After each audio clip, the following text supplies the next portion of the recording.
And if you step back from the immediate developments of the day, we've still got the broader question of what exactly the president was trying to get from Ukraine. We know that President Trump is likely to be impeached now for having tried to enlist Ukraine to help him in his 2020 re-election effort. But there is also this very live issue of the president, the Trump White House, we're starting to learn perhaps a broader swath of the administration, has been also trying, in part through this pressure campaign with Ukraine, they've been trying to go not just forward to Trump's re-election campaign in 2020, they've been going back to the 2016 election to try to basically relitigate whether or not President Trump's campaign chair really was taking secret money from pro-Russian interests in Ukraine, and whether or not the basic question is true of whether or not Russia interfered in our election. The U.S. government, U.S. intelligence community has confirmed, has decided, has declared in no uncertain circumstances that Russia interfered in our election.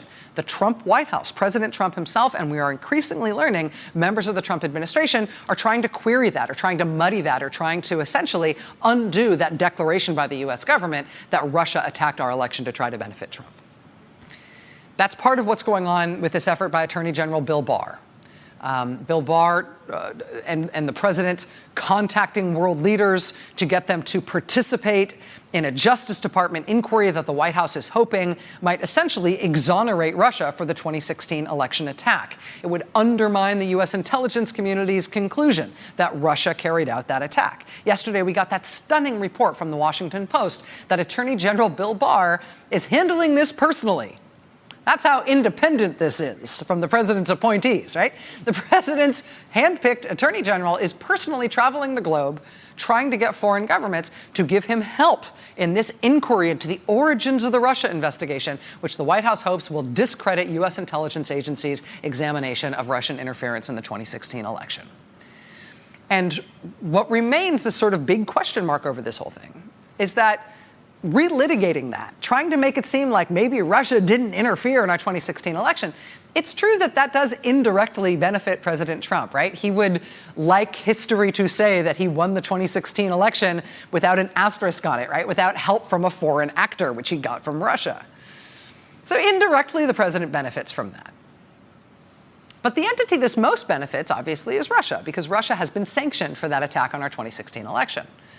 If the U.S. government under President Trump is now going to announce that we no longer officially believe that Russia did it, we no longer officially conclude as a government that Russia carried out that attack, well, then there goes the basis for our government sanctioning the Russian government as punishment for that attack. Russia's sanction for attacking us in 2016, Trump and Barr and others appear to be trying to undo the grounds on which those sanctions were laid. The other grounds on which Russia is being sanctioned by our government and others is their invasion of Ukraine and their ongoing war with Ukraine.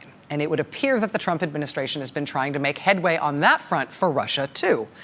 The New York Times made kind of an offhand reference to that this weekend when they reported that President Trump has, quote, quietly been urging a deal that would pave the way for a removal of Western sanctions on Moscow over their ongoing conflict in Ukraine. Obviously, the removal of those Western sanctions is, quote, long a goal of President Putin's. I mean, President Trump himself said as much back in August when he was asked whether or not he planned to invite the Ukrainian president to the White House. He said at the time, quote, I think he's going to make a deal with President Putin, and he will be invited to the White House. Meaning, yeah, I would like Ukraine and Russia to make a deal. I would like the Ukrainian president to go make a deal with Vladimir Putin. And then that guy can come to the White House. Well, why does the U.S. president want Ukraine to make a deal with Russia over Russia having invaded them? Well, any deal between Ukraine and Russia that settled this matter would be the basis for U.S. and international sanctions against Russia being dropped. Right? So this is something that the White House has been pushing for. Obviously, the way that President Trump has been behaving toward Ukraine means that any such settlement right now between Ukraine and Russia would be more on Russia's terms than it otherwise would be, right? I mean, Ukraine is in a newly weak position if they newly cannot count on U.S. military aid, if they newly cannot count on U.S. support and public shows of support, things like meetings with the White House, invitations to the White House. These are things which the Trump White House has actively withheld from Ukraine repeatedly since Trump took office. But Ukraine is further weakened by these now public indications that their new Ukrainian president is a sort of supplicant to the president of the United States in trying to get that support. That makes him look weak, too. So the United States, in multiple ways, has weakened Ukraine, put them in a weaker negotiating position than they used to be in vis-a-vis the United States, while Russia has been putting increasing pressure on Ukraine to come to the table right now, to do a deal right now.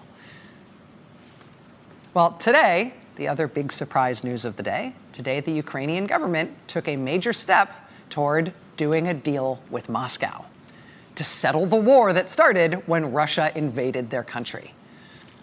Ukraine today signed accords that will allow the Russian-occupied areas in eastern Ukraine to hold elections and potentially be granted a special status so that they're different than the rest of Ukraine and presumably they would presumably have some sort of ongoing Russian influence, unlike the rest of Ukraine that has not been occupied by Russian-backed forces.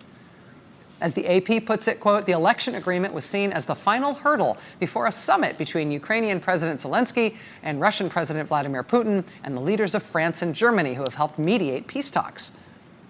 There's already protests in the Ukrainian capital tonight, hundreds of people demonstrating against what they see as this new and unexpected capitulation to Russia after Russia has been waging war in Ukraine for 5 years.